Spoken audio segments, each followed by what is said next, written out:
क्या आप इस बात को जानते हैं, आखिरी 50 सालों में ये बाइबल कितनी रॉन्ग वे से प्रीच हुई है? Do you know? Specially last 50 years से। 1960 में ऐसे बहुत सारे परमेश्वर के दास और दासियों ने एक प्रोफेसी की थी, डिफरेंट प्लेसेस पे, ऑकलैंड में, न्यूजीलैंड में, इंग्लैंड में। उन्होंने खड़े होके ये प्रोफेसीज की थी कि एक समय आ रहा है जब धोखा आएगा। आपको चाहिए, आप गूगल करके देखिए। मैं कोई भी चीज जब तक 15 बार न पढ़ लूं, जब तक मैं खुद कन्विंस ना हो जाऊं, मैं कभी प्रीच नहीं करता। आपको पता है 1960 में बहुत सारे परमेश्वर के लोगों ने प्रोफेसी की थी कि आने वाले समय में बहुत धोखेबाजी होगी, और ये बिल्कुल सच हुआ है। और मैं आपको आज एक धोखा आपके सामने रख रहा हूं। देखिए, इसे धोखा भी नहीं कह सकते हैं, पर इसे इमेच्योरिटी भी कह सकते हैं। धोखा नहीं कह सकते, सॉरी, ये रॉन्ग वर्ड है, डिलीट कीजिए इसको। पर इसे इमेच्योरिटी कहते हैं। आप जानते हो लास्ट 50 सालों में कितना बाइबल रॉन्ग तरीके से प्रीच हुई है? ये बाइबल जो मेरे हाथ में है, ये पवित्र शास्त्र, ये कलाम मुकद्दस जो मेरे हाथ में है, ये बाइबल मुझे सबसे पहले आज्ञा देती है, तू उसको अपने लिए पढ़, और जिन बातों पर तू चलता है उन बातों का तू प्रचार कर। यीशु ने नहीं कहा उनको प्रचार करो, यीशु ने कहा उन्हें आज्ञा मानना सिखाओ। आज्ञा प्रचार करना और मानने में क्या फर्क है? आप खड़े होकर कह सकते हो कि झूठ मत बोलो, पर हो सकता है आपकी हर लाइन में झूठ होता है। बट जब बाइबल बताती है आज्ञा मानना सिखाओ, इसका मतलब क्या है? तुम उन्हें अपने जीवन से सिखाओ कि मानना क्या होता है। आपको पता है, मैं जिस चीज को धोखा कह रहा हूं, वो चीज कैसी धोखेबाज है, मैं आपको बताना चाहता हूं। वो मतलब कैसी चीज है जो बहुत इमेच्योर वे से प्रीच हुई है। क्या आप इस बात को जानते हैं? आज जितने भी लोग प्रचार कर रहे हैं, उसमें से 90% लोग जीसस के एक्सटर्नल थिंग्स का प्रचार कर रहे हैं। मैं इसे बिल्कुल गलत नहीं कहता हूं। जैसे कि एक व्यक्ति खड़ा हुआ और उसने कहा यीशु ने पानी को दाखरस बना दिया। Praise the Lord. बिल्कुल ऐसा हुआ था। एक दिन यीशु 5000 लोगों से मिला, उसने उनको भोजन खिला दिया। ठीक है। थर्ड थिंग, एक दिन यीशु मसीह बोट में गए, उसे तूफान को शांत कर दिया। खाना बाहर खिलाया, तूफान बाहर शांत किया, दाखरस बाहर बनाया। मुझे बताइए, जब आप सिर्फ और सिर्फ बाहर की बातें सुनोगे, तो आप यीशु से उम्मीद क्या करोगे? कि वो सिर्फ आपकी बाहर की चीजों में काम करे। बहुत कम लोग हैं जिन्होंने उसकी इनर लाइफ प्रीच की है। जो आंखों ने नहीं देखा, जो कानों ने नहीं सुना, जो मनुष्य के चित्त में भी नहीं आया, परमेश्वर ने वह बातें उनके लिए तैयार की हैं जो उससे प्रेम करते हैं। और अगर आप किसी से भी आज ये बात पूछ लो तो वो कहेंगे स्वर्ग। ब्रदर, इस वचन का मतलब क्या है? ब्रदर, प्रभु ने आपके लिए स्वर्ग रखा है जो आपने देखा नहीं है, सुना नहीं है, वगैरह वगैरह, वो सब चीजें। आप उसके ठीक नीचे पढ़िए, उसमें लिखा है परंतु परमेश्वर ने अपनी आत्मा से वो बातें हम पे प्रकट की हैं। आपको पता है, ऐसी 1000 बातें हैं बाइबल के अंदर जो यीशु की सेवकाई में हुई, जो लिखी हुई नहीं है, पर परमेश्वर अपनी आत्मा के द्वारा आपको वो बताना चाहता है। Trust me. आज मैं आपसे पूछना चाहता हूं, सब ध्यान दीजिए। जैसे आज लास्ट 50 इयर्स में आज बहुत सारे प्रीचर्स प्रीच कर रहे हैं, यीशु तेरे को चंगा करेगा, यीशु तेरे को ये करेगा, वो करेगा। मैं आपसे पूछना चाहता हूं, क्या ये चीजें आपको अट्रैक्ट करती हैं? ये कोई बड़ी बात नहीं है। एलिशा के पास भी एक सेवकाई थी, वो मुर्दों को जिलाता था। कितने लोग ये बात जानते? एलिशा ने 2 मुर्दों को जिलाया था, एक नहीं। एक उससे तब जिलाया जब वो जीवित था, एक तब जब वो मर गया था। यू नो, एक दिन ऐसा था वो मर गया, उसको गाड़ दिया गया, उसकी हड्डियां पड़ी थी। लिखा है एक मुर्दे को उसकी हड्डियों पर टच किया गया, वो जी उठा था। एलिशा ने एक मुर्दा तब जिंदा किया जब वो जिंदा था, एक तब जब वो खुद मरा हुआ था।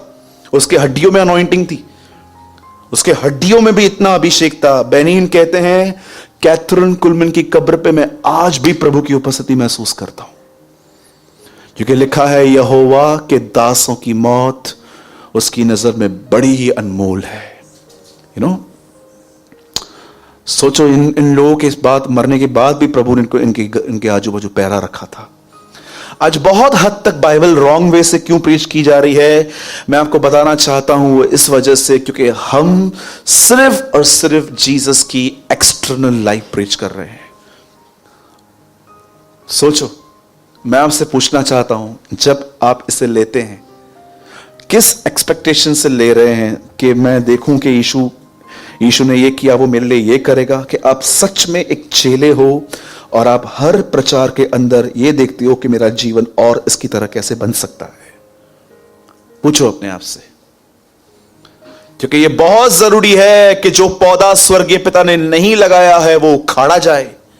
इट्स अ मिनिस्ट्री, ये एक सेवकाई है जिसे रिफॉर्मेशन कहते हैं। ये बहुत जरूरी है कि जो पौधे स्वर्गीय पिता ने नहीं लगाए हैं वो उखाड़े जाएं। आज हर व्यक्ति ये प्रचार कर रहा है, यीशु में आओ ये मिलेगा, यीशु में आओ वो मिलेगा, चंगाई मिलेगी। और मैं आपको बताना चाहता हूं, लोग उस हद तक पहुंच ही नहीं पाते हैं। मैं कभी कभी सोचता हूं, प्रभु कल सताव आएगा, भारत में कितने लोग तेरे नाम के लिए खड़े रह पाएंगे? जानते हो पत्रस में क्या लिखा है? यहूदा में लिखा है, वे अपने अद्भुत स्वामी का इनकार करेंगे। अंत के दिनों में सबसे बड़ा गुनाह यह होगा जब प्रभु आएंगे, और जब सताव आएगा उससे पहले तो बहुत सारे लोग जो हमारी कलीसिया में भी बैठे हुए हैं, शायद वो ये बोल के प्रभु से माफी मांगेंगे कि प्रभु मैं एक बार बोल देता हूं, मैं आपको नहीं जानता हूं, फिर मुझे माफी मिल जाएगी, फिर आप भी मुझे माफ कर देना। कितना रॉन्ग एटीट्यूड है ये। मैं ये बातें आपको इसलिए बता रहा हूं क्योंकि आज जो मैं प्रचार कर रहा हूं वो जीसस की इनर लाइफ है, उसके भीतर का जीवन है। और मुझे नहीं लगता है कि आप में से हर व्यक्ति इसमें इंटरेस्टेड है, लेकिन आज मेरी ये दुआ है कि आज आप इंटरेस्ट लो, क्योंकि मेरे काम कब होंगे, मेरे रुके हुए काम कब होंगे? अब उसको बंद करो, अभी गाड़ो उसको, अभी कुछ अपने लाइफ के लिए सोचो। आप कहां जा रहे हो? बहुत हो गया ये बचपना, बहुत हो गया सिर्फ रुके हुए कामों को करवाने के लिए यीशु के पास जाना। अब बंद कर दीजिए इन सब बचपनों को, अब कुछ मैच्योर बनिए। आपने कभी कभी ऐसे लोग देखे हैं, जब वो पैदा होते हैं तो उनका माथा इतना बड़ा बड़ा होता है? कभी आपने ऐसे लोगों को देखा है जब जिनकी उम्र 25 और 30 साल है लेकिन उनका माइंड मैच्योर नहीं हुआ है, वो बड़े नहीं है? कभी कभी मैं रिसेंटली एक बच्चे से मिला, आई थिंक उसकी एज 18-19 साल की थी, बट मैं देख रहा था बगैर पैंट के वो घूम रहा था घर पे, उससे कुछ पहना नहीं था। तो मैं उसकी मदर से पूछ रहा था, आंटी ठीक है ये? बोलती आप देख रहे हो क्या हो रहा है? बोलती कभी भी अपनी पैंट उतार देता है, कभी शर्ट उतार देता है, कभी बाल बिगाड़ देता है, कभी ऐसे ही चिल्लाता है रात को बैठ के, कभी डैडी और मेरे बीच में आके बैठ जाता है, दोनों को मारता है। तो मैं समझ गया, इलिटरेट है वो। यू नो, बॉडी बड़ी है, मैच्योरिटी नहीं आ पाई, ब्रेन वर्क नहीं कर पाया। इसीलिए यीशु के लिए लिखा है, वो डील डोल और बुद्धि और अनुग्रह में बढ़ता गया। सिर्फ इंसान को कद और वजन में नहीं, उसे एवरीडे मैच्योरिटी में बढ़ना पड़ता है। और मैं आपको सच कहूं, वो मसीह जो 8 और 10 साल से कलीसियाओं में बैठे हैं, अब भी अपने काम काम काम काम कर रहे हैं। मुझे लगता है सिस्टर, ब्रदर, आप मैच्योरिटी में नहीं आ रहे हो। शायद हो सकता है जब प्रभु यीशु मसीह वो आखिरी लेसन सिखाने के लिए बादलों पर आएंगे, उठाने के लिए, पर आप अब तक 8वीं कक्षा में बैठे हुए। प्रभु रुक जा, कम ऑन, बी मैच्योर। प्रभु से कहिए, प्रभु बहुत समय हो गया, मैंने जान लिया आपने पानी को दाखरस बनाया, मैंने जान लिया कि आपने तूफानों को शांत किया, मैं जान गया कि आपने मुर्दों को जलाया। खुदा अब ये खत्म हो गया, अब मैं आपके भीतर आना चाहता हूं, और अब मैं आपकी जिंदगी को देखना चाहता हूं, और मैं आपकी तरह बनना चाहता हूं, कि ताकि मैं मरे हुओं में से जी उठने के पद तक पहुंच पाऊं। Come on, be a mature Christian. ठीक है? कितने लोग हैं यहां पर जिनको मिरेकल्स बहुत अट्रैक्ट करते हैं? मेरे को तो बिल्कुल नहीं करते। हाँ, मैं रिजेक्ट नहीं करता हूं उनको, मुझे मिरेकल चाहिए, एवरी डे चाहिए, लेकिन मुझे सिर्फ जीसस से वही नहीं चाहिए। मैं एवरी डे चाहता हूं। मैं भी चाहता हूं कभी कभी 3 घंटे के शॉप ओपन करने में इतनी कमाई हो जाए कि हम उसके बाद घर आ जाएं और क्या करें? टीवी देखें? नो, बचा हुआ समय खुदा को दे पाएं। मैं भी चाहता हूं कभी कभी कि मैं एक दिन मैं घर पे जा रहा था, मैं बहुत थका हुआ था, मैंने लिफ्ट का बटन दबाया, लिफ्ट नहीं आ रही थी, तो मुझे मालूम पड़ा लाइट बंद है, और मैं दुआ कर रहा था, प्रभु लाइट आ जाए। मैं सीढ़ी चढ़ ही रहा था, डिश लाइट आ गई। Thank you Lord. मिरेकल्स चाहिए, क्यों नहीं चाहिए, पर सिर्फ मिरेकल ही चाहिए, ये बचपना है। आप एक्सपेक्ट कीजिए जरूर, और मैं यीशु के नाम से कहता हूं, आप परमेश्वर के साथ चलना शुरू करो, अरे एवरी डे मिरेकल होगा। कितने लोगों ने अनुभव किया है? Every day. आप सोचते थे मैं इसको कैसे फेस करूंगा, लेकिन जब आप वहां पहुंचते थे तो परमेश्वर शॉर्ट करके आपके लिए बोलता है, कम आउट, कम। मैंने ऐसा महसूस किया कई बार कि कुछ चीजें ऐसे थी जो मैं फेस करने के लिए डरता था, लेकिन जब मैं वहां पर गया, मैंने देखा लाल समुद्र ऑलरेडी 2 भाग पड़ा हुआ है, चलो जाओ वहां से। अरे यीशु के साथ चलोगे, वो आपको लगता है कि आपको पेट में दर्द होगा और यीशु आपके पेट के दर्द को देख के कहेगा नहीं तू सफर कर, आपको लगता है? नेवर। चलिए आइए हम वचन में आएंगे। हाँ ने चालू के होते हैं लाइक वाला खत्म कर दो। कोई तो सोचता होगा। नहीं, डोंट वरी, छोटा सा वर्ड है, मैं इसको ज्यादा लंबा नहीं खींच पाऊंगा आज। मैं चाहता हूं आप सब इब्रानियों में से खोलिए। जैसे मैंने कहा था, आने वाले और भी कुछ हफ्ते इब्रानियों के ऊपर चलने वाला है वचन। और सी एक बहुत बड़ा आज रेवलेशन आपको मिलेगा कि देखो यहां पर क्या लिखा है। 12 अध्याय। और पंकज भाई आप 4 लाइट्स बंद कर दो। मैं फिर से कहता हूं, मैं चमत्कारों के खिलाफ नहीं हूं, लेकिन मैं इमैच्योरिटी के खिलाफ हूं। हमें प्रतिदिन बढ़ना चाहिए, और मैच्योर क्रिश्चियनिटी ये कहती है कि सिर्फ यीशु की बाहरी बातों को नहीं, पर वो कैसे भीतर से है उसको भी जानो। ठीक है? जो सोए हैं बाजू वाले को कहेंगे जय मसीह की। हाँ, सब जाग रहे हैं। 12 वर्स 2। और विश्वास के कर्ता, एक मिनट सब खोल लीजिए, पेज नंबर 314, अगर आप मेरी तरह बाइबल पढ़ते हैं तो।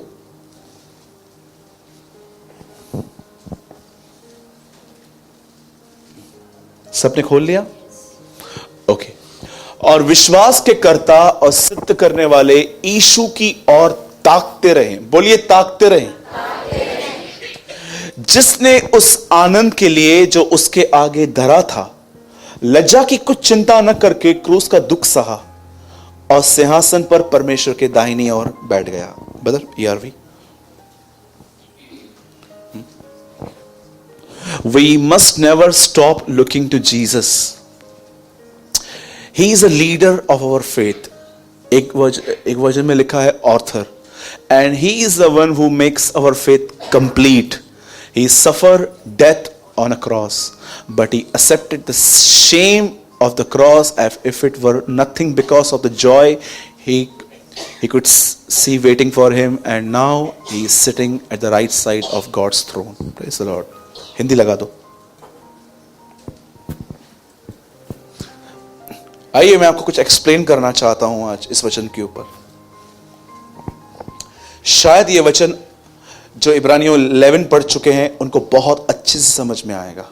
सुनिए, आप सब जानते हैं इब्रानियों का 11 अध्याय जो है, उस अध्याय को बहुत सारे लोगों ने एक नाम दिया है, हीरोज ऑफ फेथ,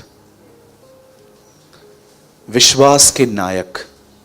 आप इब्रानियों 11 पूरा पढ़ लेना, आपको सब उन लोगों की लिस्ट मिलेगी वहां पर जो पुराने नियम में थे और जिन्होंने परमेश्वर पर विश्वास किया, और उन्हें उस विश्वास की वजह से क्या क्या मिला। मैं पहले उसमें जो पहले व्यक्ति का जिक्र है जिसने विश्वास से कुछ किया, वो जानते कौन है? समय परमेश्वर। लिखा है विश्वास ही से परमेश्वर ने इस सृष्टि की रचना की। क्या आप इस बात को जानते हो? परमेश्वर को भी सृष्टि बनाने के लिए फेथ की जरूरत पड़ी। किसकी? किस चीज की? फेथ की। परमेश्वर जब सृष्टि बना रहा था तो उसको 3 चीजों की जरूरत थी, वो तीनों उसके पास थी, क्योंकि वो उसकी ही है। बुद्धि, विश्वास, सामर्थ। यहां पर 11 में लिखा गया है विश्वास से उसने बनाई। सेकंड थिंग, बुद्धि के लिए लिखा गया है जब यहोवा इस सृष्टि को बना रहा था मैं बुद्धि उसकी कारीगर थी, नीति वचन में लिखा है। और ताकत आप सब जानते हो कि परमेश्वर ने सृष्टि को सामर्थ्य से रचा है। अब देखो, जैसे परमेश्वर के विश्वास का जिक्र हुआ, उसके बाद लिखा गया है कि हाबिल का जो बलिदान था वो एक्सेप्ट क्यों हुआ था, क्योंकि वहां पर लिखा गया है विश्वास ही से हाबिल ने कैन से उत्तम बलिदान चढ़ाया। आप जानते हो जब हाबिल बलिदान लेकर गया तो उसे विश्वास था कि परमेश्वर ग्रहण करेगा। इसका पूरा हो गया, उसके बाद बाइबल बताती है परमेश्वर पहुंचता है इब्राहिम के पास। जब उसकी देह मर गई थी, सारा को कंसीव करने की ताकत नहीं थी, लिखा है उसने विश्वास किया। लिखा है विश्वास करने पर उसने प्रतिज्ञा की हुई संतान प्राप्त की। इब्राहिम का विश्वास जैसे पूरा हुआ, उसके बाद आई बात मूसा की। मूसा के लिए ऐसा लिखा गया है कि लाल समुंदर को उसने विश्वास ही से दो भाग कर दिया था। आप पूरी आराम से पढ़ो, परमेश्वर से स्टार्ट है, हाबिल, आदम और इब्राहिम, मूसा, उसके बाद बाइबल बताती है नूह के विषय में। ठीक है, आप आराम से पढ़ना, शायद मैं उल्टा ऊपर नीचे बोल रहा हूं, लेकिन मुझे सब याद है, ये सब उसमें लिखा गया है। उसके बाद लिखा है विश्वास ही से नूह ने उन बातों की चेतावनी पाई जो उस समय दिखाई नहीं देती थी, और उसने विश्वास ही से जलयान बनाया और अपने भक्ति के साथ वो वहां चला गया। अब चौथा आदमी कौन निकला? पहले कौन था? बोलो परमेश्वर। सेकंड एबिल, थर्ड इब्राहिम, चौथा मूसा। अब पांचवा किसके लिए बताया? नूह के बारे में। अब उसके बाद एक और व्यक्ति का जिक्र है वहां पर, हनोक। लिखा है विश्वास ही से हनोक जीवित उठा लिया गया और उसका पता नहीं चला। ठीक है, इसका भी हो गया। उसके बाद अब बारी आती है यहोशू की।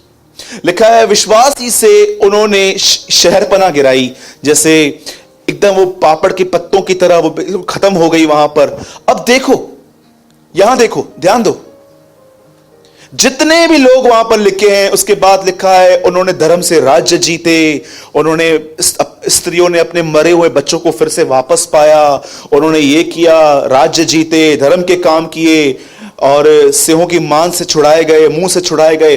वो सारी बातों का जिक्र जब करता है, आप एक चीज कॉमन देखो उसमें, और जानते हो वो चीज क्या है? जिन्होंने भी उन दिनों में परमेश्वर पर विश्वास किया, उन्होंने कुछ बाहर की चीज पाई।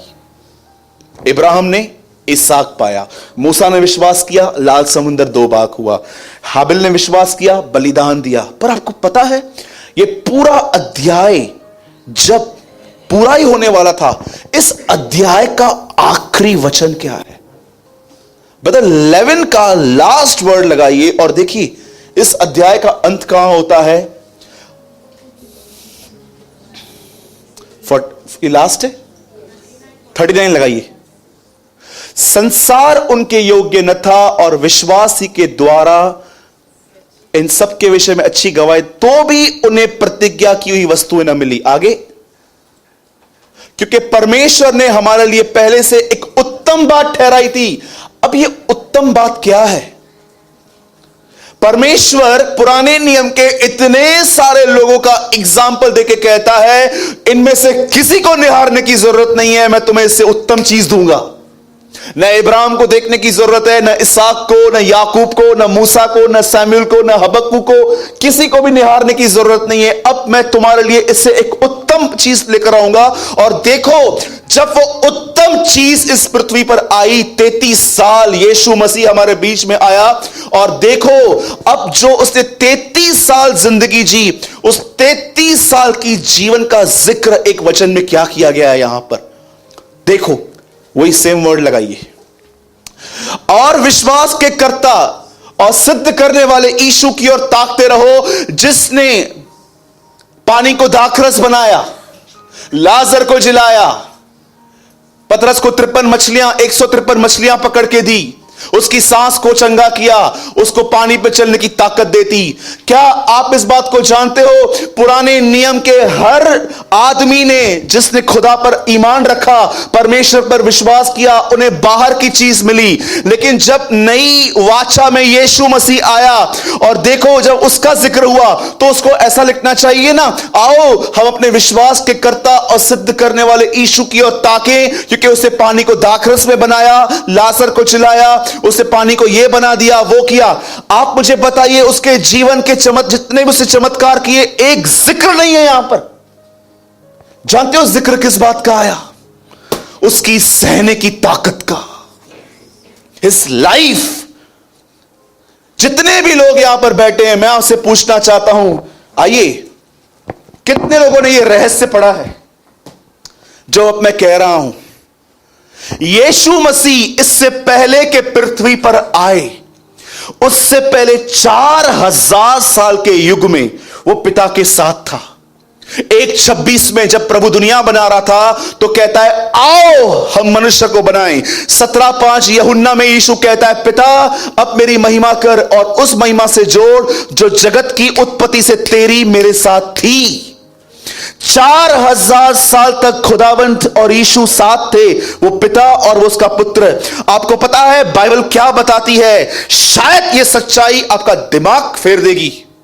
बाइबल बताती है ये 4000 साल आदम से लेके मलाकी तक, मती तक, ये 4000 साल बाप और बेटा साथ में थे और बेटे को बेटा बना के रखा गया था। और आप जानते हो वहां पर क्या लिखा गया है? वो उसके साथ था। लेकिन आप इस बात को जानते हो, जब यीशु नीचे उतरा, 33 साल हमारे बीच में रहा और 33 साल के बाद जब वो वापस अपने घर को चला गया, इतने साल के बाद पौलुस एक बात कहता है उसके उठाए जाने पर। वो कहता है सुनो, उसने अपने आप को शून्य बनाया, उसने अपने आप को दीन किया, वो ऐसा हो गया कि उसने परमेश्वर के स्वरूप में रहकर भी अपने आप को परमेश्वर के तुल्य होने की वस्तु न रखा। और उसके बाद ये वचन हिला देता है, वो कहता है इस कारण, द रीजन इज दिस, इस कारण परमेश्वर ने उसे वह नाम दिया जो सब नामों में श्रेष्ठ है। आप इस बात को जानते हो, यीशु 4000 साल तक जब बाप के साथ उसके दाहिनी ओर बैठता था तो वो एक वजह से बैठता था क्योंकि वो उसका बेटा है। पर अब वो सेकंड टाइम जब वो उसके पास वापस गया, अब पौलुस कहता है वो इसलिए नहीं बैठा है क्योंकि वो बैठा है, क्योंकि वो उसका बेटा है, पर वो इसलिए बैठा है क्योंकि उसने अपने आप को दीन किया। प्रभु ये क्या है? पौलुस कहता है जीवन जीने की वजह से उसे यह स्थान मिला है। आप चाहते हो मैं आपको शो करूं? मैं ज्यादा स्क्रिप्चर्स वैसे खुलाता नहीं हूं ताकि आप कंफ्यूज ना हो। मुझे बहुत अच्छा लगता है 2 या 3 वर्ड्स ही पूरे घुमा घुमा के अच्छे से एक्सप्लेन किए जाएं, पर मैं आपकी क्लियरिटी के लिए खोलता हूं। फिलिपियों 2 वर्स 5, जैसा मसीह यीशु का स्वभाव था वैसा ही तुम्हारा स्वभाव हो। सब यहां पर देखिए, प्लीज बाइबल मत ओपन कीजिए, मैं आपको बाद में आपको रेफरेंस दे दूंगा। अब कैसा है उसका स्वभाव? 6, जिसने परमेश्वर के स्वरूप में होकर भी परमेश्वर के तुल्य होने को अपने वश में रखने की वस्तु न समझा। इसका मतलब वो परमेश्वर था लेकिन उसने अपने आप को एक ऑर्डिनरी मैन बना दिया, इंसान बन गया। आगे, वरन अपने आप को ऐसा शून्य कर दिया और दास का रूप धारण किया और मनुष्य की समानता में हो गया। आगे, और मनुष्य के रूप में प्रकट होकर अपने आप को दीन किया और यहां तक आज्ञाकारी रहा कि मृत्यु, हां क्रूस की मृत्यु भी सह ली। अब देखो, इस कारण परमेश्वर ने उसको अति महान भी किया और उसको वह नाम दिया जो सब नामों में श्रेष्ठ है। सब नामों में। मेरे भाइयों और बहनों, यीशु मसीह जब पिता के साथ पहले था तो इसलिए था क्योंकि वो उसका बेटा है, लेकिन अब दोबारा जब वो उठा लिया गया और दाहिनी ओर बैठा तो इसलिए नहीं बैठा क्योंकि वो उसका बेटा है, पर पौलुस कहता है इसलिए बैठा क्योंकि उसने अपने आप को दीन किया। आगे कि जो स्वर्ग में है और पृथ्वी पर और जो पृथ्वी के नीचे हैं, वो सबके वे सब यीशु के नाम पे घुटना टेकें और परमेश्वर पिता की महिमा के लिए हर एक जीभ अंगीकार कर ले कि यीशु मसीह ही प्रभु है। इब्रानियों, आइए पॉइंट पे आते हैं। इब्राहिम ने विश्वास किया, बेटा मिला। इसहाक ने विश्वास किया, बंजर जमीन में जोता बोया, आशीष मिली। मूसा ने विश्वास किया, लाल समुंदर दो भाग किया। यहोशू ने विश्वास किया, यरीहो की शहर बना गिरी। दानियल ने विश्वास किया, सेवों की मान बंद की गई। एलिया ने विश्वास किया, ऊपर से अग्नि गिरी। इन सारे विश्वास के साथ एक चमत्कार जुड़ा हुआ है। लेकिन जब यीशु के विश्वास की बारी आई तो कहता है, आओ वो व्यक्ति जो पुराने नियम में हर एक को विश्वास देता था, जो उनका करता था और सिद्ध करने वाला, जब वो इस पृथ्वी पर आया तो उसके साथ कोई मिरेकल नहीं जोड़ा गया, उसके लिए जोड़ा गया, उसने क्रूस का दुख सहा। आप में से कितने लोग ये बात जानते हैं, वो उनके मिरेकल्स के लिए नहीं लिखता है, वो उसकी लाइफ के लिए लिखता है। आइए, जो भी लोग इधर आते हैं, काम काम काम काम, कहां है तुम्हारा जीवन? कितना सहते हो तुम दूसरों को? मैंने कभी लोगों को इसलिए बर्दाश्त नहीं किया है कि मुझे बर्दाश्त करना चाहिए, मैंने सिर्फ उनको गॉस्पेल सुनाने के लिए बर्दाश्त किया, क्योंकि मैं जानता हूं एक दिन यही लोग जो मुझे गाली दे रहे हैं, बुरा भला कहते हैं, खुदा मुझे इनके पास भेजेगा और मैं उनको सुसमाचार अपने चरित्र से बताऊंगा। क्या मैं आपसे पूछना चाहता हूं, आप में से जितने भी लोग यहां पर बैठे हैं, क्या आप बर्दाश्त करते हैं? आप में से 90% लोग मुंह पे सुनाने वाले लोग हैं यहां पर, 90%। आप बोलते हो मैं किसकी क्यों सुनूं, मैंने किससे कुछ लिया है क्या? रॉन्ग एटीट्यूड है तुम्हारा। ये तुम्हें बर्दाश्त करना है, तुम्हें सहना है, ताकि एक दिन तुम उन्हें सुसमाचार बता सको। उस दिन न केवल यीशु पर तुम्हारा समय का जीवन उन्हें छुएगा। आज मैं आपसे पूछना चाहता हूं, कितना बर्दाश्त कर लेते हो आप? कि फट पड़ते हो? क्यों? बाइबल बताती है वो क्रूस पे था। आप मजाक समझते हो? हड्डी मांस नसें तोड़कर जब कीले निकल रहे थे, पर उसके मुंह से गाली नहीं, उनके लिए क्षमा निकल रही थी। रियल डेमोन्स्ट्रेशन है पवित्र आत्मा का। आजकल लोग जब टीवी खोलते हैं और देखते हैं लोग गिरा रहे हैं, O man of God, O he have a lot of power, पर कितने लोग ये ताकत जानते हैं? पौलुस कहता है जब परमेश्वर को बाया तो लिखा है उसने अपना पुत्र मुझ में प्रकट किया, मुझ में, मेरे इनसाइड लाइफ में। अरे मैसेज तो अभी चालू हुआ है, अभी मैं स्टार्ट करूंगा, अभी देखो क्या हो रहा है अभी आगे चल के। अब आइए, यहां पर क्रूस की बात की गई है, चलो क्रूस पे चलते हैं। अभी यीशु मसीह क्रूस पे चढ़ा हुआ था और जब जिंदा हुआ तो मरियम उसको पहचान नहीं पा रही थी, क्योंकि मरियम एक लेडी थी जिसने उसके पूरे बॉडी को देखा था, कैसे उसके होंठ लटक रहे थे फटकर, कैसे उसका नाक बिगाड़ा गया था। बाइबल बताती है 53 आई थिंक 54-55 में लिखा गया है आइजाया में, जब हमने उसे देखा तो वो मनुष्य सा जान न पड़ता था। आप सोचो, एक आदमी को इतना मारा गया था क्रूस पे कि जब आप उसको देखो तो आप ये बिलीव नहीं कर रहे हो, he is a man, he is a human, ये इंसान है, लग नहीं रहा है, ऐसा लगता है एलियन जैसे है, इसकी नाक मुंह सब बिगाड़ दिए गए, इतनी हालत खराब की गई थी। ये यीशु ने कैसे बर्दाश्त की? आज बात चलेगी आपके बर्दाश्त करने की ताकतों से। यीशु ने कैसे बर्दाश्त की इतनी बातें? हर व्यक्ति, जब रोम सरकार उन्हें कीलों से मारती थी, वो गालियां देते थे, कर्ज करते थे, छोड़ो मुझे, मुझे दर्द हो रहा है। पहली बार रोमी सरकार ने एक ऐसा व्यक्ति देखा जो खुद अपने हाथ फैला के बैठा हुआ था, मारो मुझे। इसीलिए जिसने उसको मारा, लिखा है उसी ने वहां पर क्रूस पे करके कहा, यह सचमुच धर्मी है। जिन्होंने उसे बेधा था, यशायाह कहते हैं, वही उसकी ओर ताकेंगे। आप जानते हो, जिस आदमी ने यीशु को कीले मारे थे, उसी आदमी ने यीशु को देखकर ऐसा कहा था, यह धर्मी है। लूका का ट्रांसलेशन कहता है, वो कहता है यह परमेश्वर का बेटा है। कितनी बड़ी बात है। यीशु ने कोई प्रचार नहीं किया था, कोई लॉन्ग सर्मन्स प्रचार नहीं, कुछ भी नहीं कहा था, वो उसके चरित्र को देखकर विश्वास में आ गया था। समटाइम्स जरूरी नहीं है आप मुझ मेरे साथ ये बिलीव करो। समटाइम्स मैं जब बाइबल रीड करता हूं तो मैं सोचता हूं प्रभु आपके 12 चेहरे थे खाली, लेकिन लिखा है पेंटिकोस्ट के दिन 120 पे पवित्र आत्मा उतरा। क्या मुझे पता चल सकता है कि 108 और कौन थे? समटाइम्स मैं सोचता रहता हूं प्रभु बर्तिमाई वहां था, जकई वहां था, और मुझे कभी कभी लगता है ये रोमी भी वहां बैठा हुआ था। ये मेरी पर्सनल इमेजिनेशन है, जरूरी नहीं है कि आप मेरे साथ बिलीव करो, पर मैं कभी कभी सोचता हूं ये 108 लोग और कौन थे? ये कौन से लोग थे जो ऊपर बैठे हुए थे, पवित्र आत्मा की मांग कर रहे थे? अब सुनिए, जो मैं अब आपको समझा रहा हूं ना, प्लीज मैं चाहता हूं उसको होल्ड करो। मैंने स्टार्ट कहां से किया था? संतों के विश्वास से।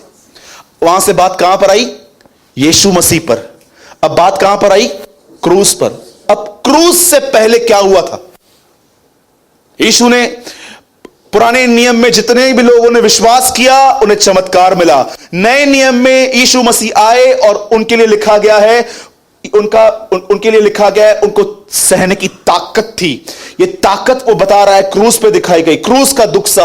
अब चलो क्रूस पे यीशु को देखो, उसने कैसे मार खाई। अब बात यह है, ये क्रूस पे सहने की ताकत उसे गसमनी में मिली थी। Do you know? वो गसमनी बाग में बैठा हुआ था। अब मुझे बताइए, यीशु से अधिक लोग दुआ करते हैं आजकल। कुछ लोग ऐसे भी देखे हैं मैंने, इतनी लॉन्ग प्रेयर्स करते हैं। यीशु ने वहां पर एक ही प्रार्थना की, पिता मैं प्रार्थना करता हूं मेरी नहीं तेरी इच्छा पूरी हो, मेरी नहीं तेरी इच्छा पूरी हो, मेरी नहीं तेरी इच्छा पूरी हो। क्या आप इस बात को जानते हैं यह ताकत सहने की यीशु को क्यों मिली? Because of his right prayer. हमारे बीच में बहुत गलत दुआएं हो रही हैं आजकल, संसारिक दुआएं हो रही हैं। आप में से कितने लोग हैं जो प्रतिदिन परमेश्वर को कहते हैं, प्रभु मैं आज लोगों को इंप्रेस नहीं करना चाहता, आज मुझे स्पिरिचुअलिटी नहीं दिखानी है, आज मुझे आपकी इच्छा पूरी करनी है। मैं आपको कहना चाहता हूं, वही परमेश्वर जिसने यीशु को ताकत दी, वही परमेश्वर आपको भी देगा। याद रखिए, आपके लाइफ का पहला पहला पहला लक्ष्य यह होना चाहिए कि आज मैं प्रभु की मर्जी में जीऊंगा।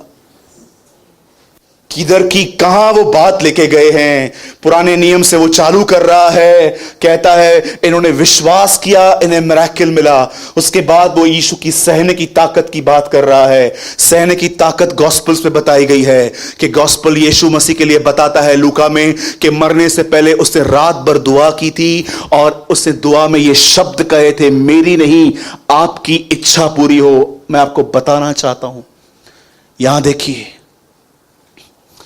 आप में से कितने लोगों ने इस बात को गहराई से जाना है कि प्रभु यीशु मसीह ने कहा, मैं जा रहा हूं और जैसे मैं ऊपर जाऊंगा मैं तुम्हारे लिए दुआ करूंगा कि परमेश्वर तुम्हें पवित्र आत्मा दे। पढ़ा है? अब मैं आपसे पूछना चाहता हूं, पवित्र आत्मा कौन है? स्वयं परमेश्वर। कितनी बड़ी बात है। यीशु ये कह रहे थे, मैं जा रहा हूं और मैं पिता से कहूंगा एक बार फिर से मुझे इनके अंदर भेज दे। आप जानते हैं क्यों ये सामर्थ, ये पवित्र आत्मा की भरपूरी हर व्यक्ति को नहीं मिलती है? अरे मैं आपको सच कहता हूं, आप बिलीव करो या न करो, मैंने इतने लोगों से मुलाकात करके देखा है, उनके जिंदगी में कोई पवित्र आत्मा की ताकत नहीं है। जब वो मुझसे मिलते हैं, pastor ji praise the lord, praise the lord sister, brother, pastor ji कैसे हैं? अच्छे हैं। और मैं बहुत हद तक डिसर्न कर लेता हूं ये सामर्थ नहीं है, ये इंग्लिश में इसको कहते हैं मॉडिफिकेशन। आपको पता है विश्वासी इन दिनों में परमेश्वर की ताकत से नहीं जी रहे हैं, वो बिहेवियर को मॉडिफाई कर रहे हैं। आपने कभी मॉडिफाई गाड़ियां देखी? लोग पुराना इंजन खुलवाते हैं, पूरी बॉडी उसकी नई लगवा देते हैं, और कभी कभी तो ये कारें एब्रॉड की कारों की तरह दिखती हैं। शायद भाइयों में से किसी को इस बात का नॉलेज जरूर होगा जिसको कहते हैं मॉडिफिकेशन। आज मैं आपसे एक बात पूछना चाहता हूं। आप यहां आते हैं, यहां से निकलने के बाद आप घर जाएंगे, सच बताओ आपके लिए मसीहत क्या है? मॉडिफिकेशन, बिहेवियर मॉडिफिकेशन, बस जय मसीह, प्रेज द लॉर्ड। एक दिन एक कुत्ते को एक स्कूल में बिठाया गया, वो ऐसे बैठा हुआ था। उससे पूछा गया, उसको बोला गया, बोल म्याऊं म्याऊं। उसके बाद बोला no no no no say sweetly म्याऊं म्याऊं। No no no no, it's ये रूड है, और बोल म्याऊं। एक कुत्ते को बिल्ली बनाने की कोशिश की जा रही थी एक स्कूल में, लेकिन वो टीचर्स नहीं समझ पा रहे थे कि कितना भी बिल्ली बनाओ यह है कुत्ता ही। और जानते हुआ क्या, 1 महीना उसको टीच किया गया। 30 डेज के बाद पता है उसने म्याऊं इतना स्वीटली कहा, और टीचर्स इतने खुश हुए, यस वी डन, हमने कर दिया। लेकिन जानते हुआ क्या, जब वो कुत्ता स्कूल से बाहर निकला तो एक कुत्ते ने उसको राग दिया। और ये सब बोल के कितने लोग हैं, सच बताइए, कभी कभी आपको लगता है कि आप मॉडिफाई कर रहे हो खुद को।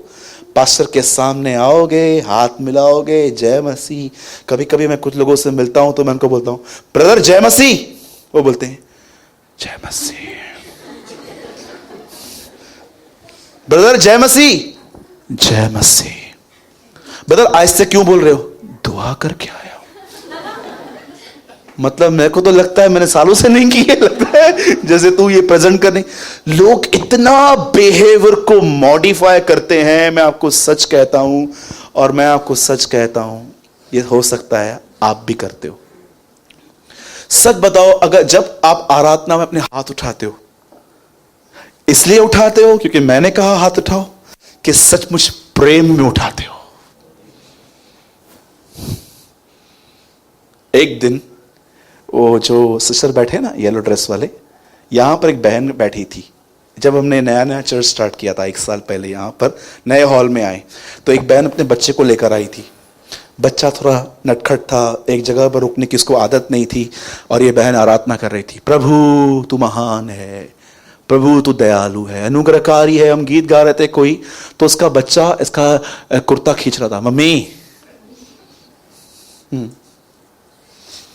प्रभु तू महान है, मम्मी हाँ। लिसन लिसन, तीसरी बार मम्मी टच।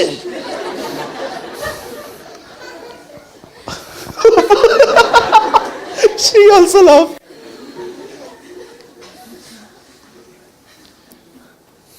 एक सवाल पूछूं आपसे, बुरा नहीं मानेंगे, किसको पागल बना रहे हो आप? किसको प्रेजेंट कर रहे हो आप? अरे ये चीजें मैंने 5-6 साल पहले क्रूज पे चढ़ा दी थी। कुछ दिन पहले मैंने भाइयों से कहा, भाई आराधना आप करो आज। मुझे मयूर ने कहा, भाई हम आपके बगैर नहीं करेंगे, आप आओ हम साथ में करेंगे। जानते हो मैंने उसको क्या कहा? मैंने कहा ब्रदर मैं बहुत थका हुआ हूँ आज, मेरी बॉडी है ना, मुझे खड़ी नहीं रह पा रही है, मैं इतना टायर्ड हूँ। मुझे एक्टिंग बिल्कुल पसंद नहीं है कि यहां पर आके मैं ये दिखाऊं।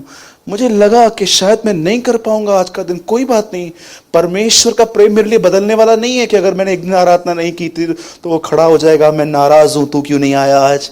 जैसे प्रभु मुझसे 1000 गुना अच्छी वर्शिप एंजल्स कर लेते हैं, पर फिर भी परमेश्वर ने हमें ये ऑनर दिया है कि हम वो हमारी आराधना सुनता है।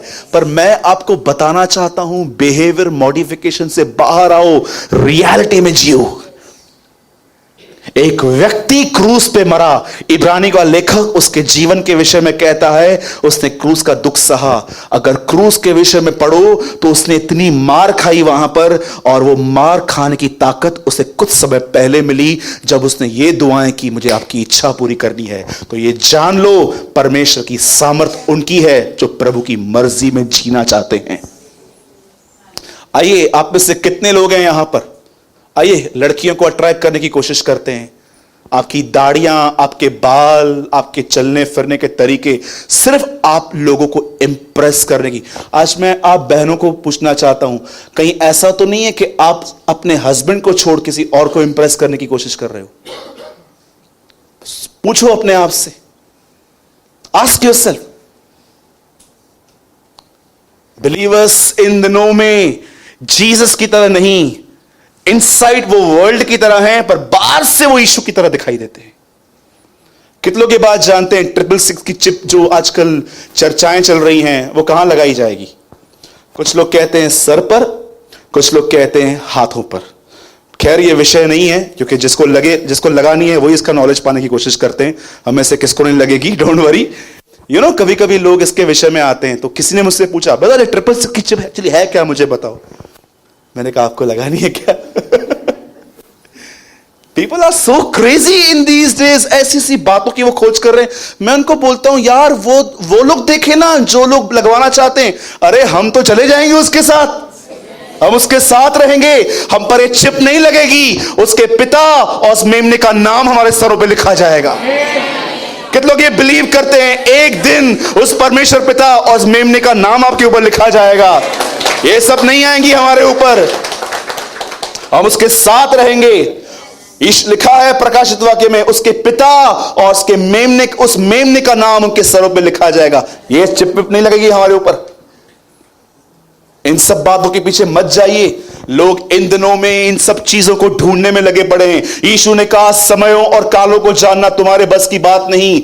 परमेश्वर ने, यीशु मसीह ने कहा सुनो, इन सब बातों के बारे में मत सोचो, पर जब पवित्र आत्मा तुम पर आएगा तो तुम सामर्थ पाओगे। उसने कहा सामर्थ ढूंढो जिंदगी जीने के लिए, इन सब चीजों के पीछे मत जाओ। आज मैं आपसे पूछना चाहता हूं, आइए लास्ट थिंग, उसके बाद आप खड़े हो सकते हो। आपके जीवन में पहली प्राथमिकता क्या है? नरक में जिन लोगों को भेजा गया उन्हें एक लाइन बोल के भेजा गया। आपको पता है? आप आराम से पढ़ो बाइबल में एक चित्र है जब यीशु लोगों को नरक भेज रहा था, और आपको पता है उनको एक लाइन बोल के भेज रहा था। किसी को भी यह नहीं कहा गया तूने बाइबल कॉलेज नहीं किया था, निकल। किसी को भी यह नहीं कहा गया कि तू ऐसा था, निकल। हर एक को जो नरक में गए, यीशु ने उनको एक ही बात कही, दूर हो जाओ क्योंकि तुम मेरे स्वर्गीय पिता की इच्छा पे नहीं चलते थे। You denying the will of my father. अब क्या है परमेश्वर की इच्छा? यह क्रूस का दुख सहने की ताकत यीशु मसीह को तब मिली जब उसने यह कहा, पिता मैं तेरी मर्जी पूरा करना चाहता हूं। उससे पहले भी उसके पास ताकत थी, लेकिन क्यों क्रूस पर दुख सहने के लिए उसको एक स्वर्गदूत मिला जिसने उसको सामर्थ दी। अब सुनिए परमेश्वर की इच्छा क्या है। इस भाई से लेकर वो लास्ट तक, वो अंकल तक, और वो आंटी से लेकर हमारी नर्स आंटी तक, रेखा आंटी से लेकर यहां तक, एक एक को आज बोल देता हूं। और मैं फिर भी कहता हूं, सुनिए, मैं आपके सामने अपने कपड़े झाड़ता हूं आज कि मैंने आपको संपूर्ण सत्य बताया है, कोई बात नहीं छुपाई है। उसके बाद भी आप में से कोई चले नहीं चले, मैं आप में से किसी के भी खून का भागी नहीं हूं। अगर आप आगे चल के कुछ भी करें, ये आपके ऊपर है।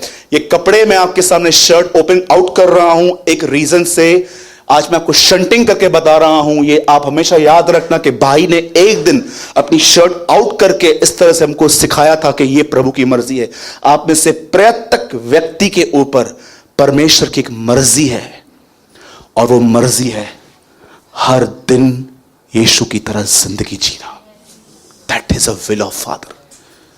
क्रूस की विजय, परमेश्वर की विजय क्रूस से शुरू हुई है, पर अंत तब होगा जब वो अपने बेटे को आप में देखेगा।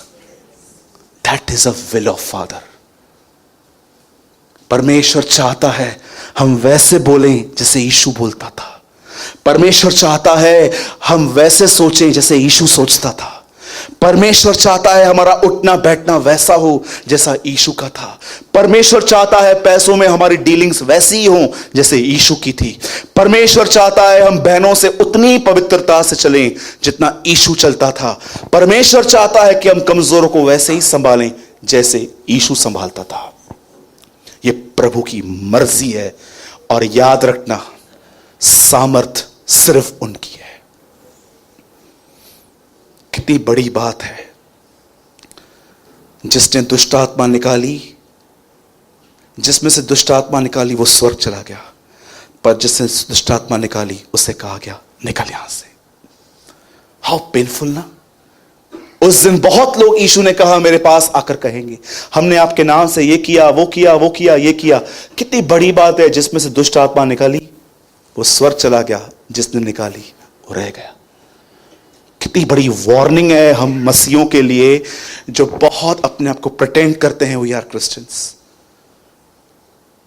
मैं आपको सच कहता हूं, मैं कई बार प्रभु के सामने ये दुआएं करता हूं। कई बार मैं कहता हूं प्रभु मुझे माफ करें, मैं जितना अपने आप को कलीसिया में आत्मिक दिखाता हूं प्रभु मैं उतना नहीं हूं, पर प्रभु मैं तुझे सामने आंसू बहाता हूं, मुझे यहां से निकाल और मुझे रियलिटी में लेके चल।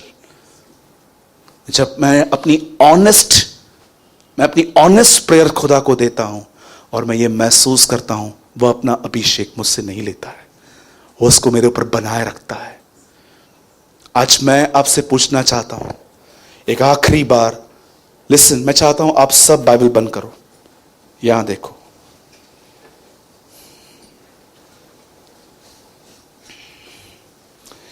इलेवेंथ चैप्टर में यह दिखाया गया हर विश्वास करने वाले को एक मिरेकल मिला, लेकिन जब 12वें अध्याय में बाइबल आती है तो बात करती है यीशु के लिए।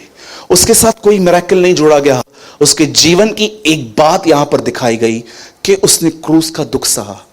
अगर आप क्रूस के दुख के ऊपर जाओ तो देखो उसने वहां पर क्या क्या बर्दाश्त किया। थूके खाई, गालियां खाई, उसे चोट लगी, उसको हर प्रकार की ताड़ना दी गई, और इससे पहले उसे दुआ की थी। उस दुआ में क्या शब्द थे? तेरी मर्जी पूरी हो। आप जानते हैं आपको परमेश्वर पवित्र आत्मा से परिपूर्ण कब करता है? जब आप कहते हो खुदा इनसाइड। जब मरियम के अंदर जीसस था तो वो ये नहीं कहती है हे खुदावंत मैं तेरी बड़ाई करती हूं, वो कहती है मेरा प्राण तेरी बड़ाई करता है, माई सोल मैग्निफाइज यू। जब आप प्राणों से खुदा को कहते हो खुदा, कितने लोग हैं यहां पर बताइए, हाथ मत उठाना, मैं पहला हूं। कितने लोग हैं जो प्रभु को कहते हैं प्रभु मेरी वजह से तेरा नाम खराब हुआ है, बिकॉज ऑफ मी, मैं वो व्यक्ति हूं जो तेरे नाम को डिसऑनर लेकर आया हूं, अब और नहीं। मैंने घर के अंदर प्रभु सही बर्ताव नहीं किया है, मैंने तुझे गलत प्रेजेंट किया है अपने घर पे। मैंने कितनी बार प्रभु को कहा है प्रभु मैं दोषी हूं, मैंने तुझे सही से प्रेजेंट नहीं किया है। और आपको पता है जब आप परमेश्वर से यह कहोगे ना प्रभु मैं आपकी मर्जी पूरा करना चाहता हूं, मैं वैसे जीना चाहता हूं जैसे आप मुझे चाहते हैं, मैं आपको बताना चाहता हूं आप जब से ये दुआएं करना चालू करोगे ना, जब से, आपको पता है इन प्रार्थनाओं का उत्तर कितना जल्दी आता है, क्योंकि ये सब दुआएं प्रभु की मर्जी की हैं। आप में से यहां पर जो लोग बैठे हैं, एक सवाल मैं आपसे पूछता हूं, अगर आप यहां पर जितने लोग यहां पर बैठे हुए हैं,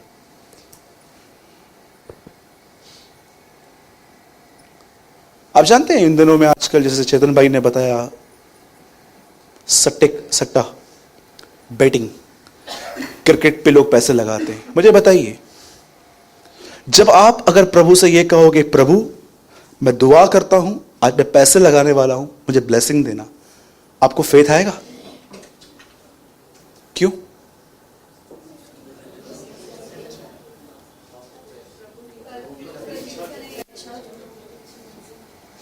आपको पता है एक रहस्य है, हो सके तो उसके विषय में बाइबल स्टडी करना घर पे। आपको पता है फेथ सिर्फ प्रभु की मर्जी में जनरेट होता है। ट्रस्ट मी और नॉट, मैंने इन दिनों में लर्न किया है and I will teach in coming days. जब आप प्रभु की मर्जी के बाहर जाएंगे ना और कुछ मांगेंगे ना, आपका फेथ सम सम सम सम घूमता रहेगा, स्ट्रगल करना पड़ेगा डाउट्स में। लेकिन आपको पता है जब आप प्रभु की मर्जी में कुछ मांगोगे ना, आपको फेथ के लिए स्ट्रगल नहीं करना पड़ेगा। और आपको पता है क्योंकि जब हम उसकी इच्छा से मांगते हैं तो हम जानते हैं वो हमारी सुनता है वो हमारी सुनता है। ये ऐसी दुआएं हैं जिनका आंसर इतना फास्ट आता है कि आप बैठो और आप खुदा से कहो, प्रभु बहुत साल मैंने बातों को बर्दाश्त नहीं किया, बैक में आंसर दिया है, बहुत कुछ किया है, अब नहीं, अब मैं चुप रहूंगा, तेरी ओर देखूंगा। आप जब उठोगे ना, आपको ऐसा लगेगा कि परमेश्वर ने आपको अपनी रूह से भर दिया है। और उसके बाद आप चैलेंज कर सकते हो, तुम में से जो कोई चाहिए मुझे सुनाओ, जिसको जो बोलना है बोलो, मैं कुछ नहीं बोलूंगा। कितने लोग शैतान को चैलेंज करते हैं, कई बार मुझे डिस्करेज करके दिखा। हाँ।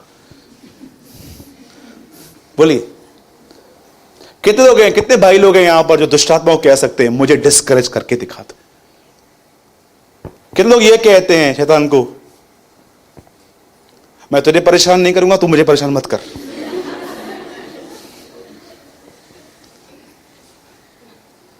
हाँ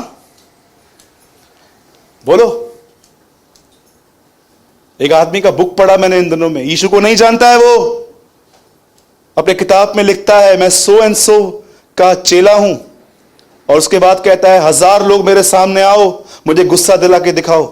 एक ऐसा व्यक्ति जिसे पवित्र आत्मा नहीं मिला है वो ऐसा कह रहा था, तो सोचो जिनको पवित्र आत्मा मिला है उनको क्या चैलेंज करना चाहिए। प्लीज ये बिहेवियर मॉडिफिकेशन बंद कर दीजिए, ये मोल्ड करना, अपने आप को नम्र दिखाना बंद कर दिए। रियल पावर में जियो कि आप जब सृष्टि में चल रहे हो तो परमेश्वर आपके द्वारा रिवील हो सके। और इस सिर्फ एक ही प्राइस मांगती है, जो चाहते हैं प्रभु की मर्जी में जीना, वो घुटनों पर आके उससे मांगते हैं और उन्हें मिलता है। काश ये संदेश आप कभी लाइटली ना लो।